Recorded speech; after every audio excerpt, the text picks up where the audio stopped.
High বন্ধুরা, কেমন আছেন আপনারা সবাই? আশা করি অনেক ভালো আছেন। তো আজকে দেখতে পাচ্ছেন আমার কাছে আছে শুধু ভেজিটেবল অ্যান্ড আমার এখন ডায়েট চলছে হাই ক্যালোরি। তো আমি এটা সব বাটার আর ভেজিটেবল সবসময় বয়েল করে খেতে হয়। আমার ওয়েটটারে একটু আমি গ্রেন করব, আমার ওয়েট একটু বাড়াবো, তাই জন্য আমাকে এসব খাবার খেতে হয়। অনেক কষ্ট হয় ভাই এসব খাবার খেতে হলে।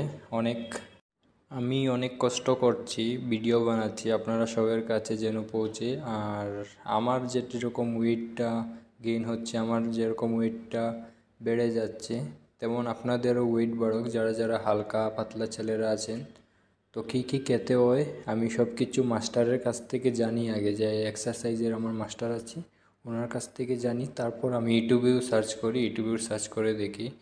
এখন সময়ের জমানাটা, ইউটিউবেই সব কিছু সার্চ করলে পাওয়া যায়। তো আপনারা ইউটিউবে দেখে খেতে পারেন, বা আপনারা ভালো একজন মাস্টারের কাছে গিয়ে মাস্টার কি বলে খাওয়ার জন্য আপনারা খেতে পারেন। আর বডি কাটিংয়ের জন্য আলাদা প্রোটিন থাকে, বডিংয়ে ওয়েট বাড়ানোর জন্য আলাদা খাবার খেতে হয়, আপনি পাতলা হলে আলাদা এক্সারসাইজ করতে হয়। মতলব অনেক কিছু আছে, অনেক ডিফারেন্ট ডিফারেন্ট এক্সারসাইজের রুলসে। তো আমি চাই আপনারা সবাই আমার ভিডিওটা দেখেন, অ্যান্ড আমি কি কি খাই, মাস্টারের কাছ থেকে কি কি জানি, সব কিছু আপনাদের সাথে আমি শেয়ার করব।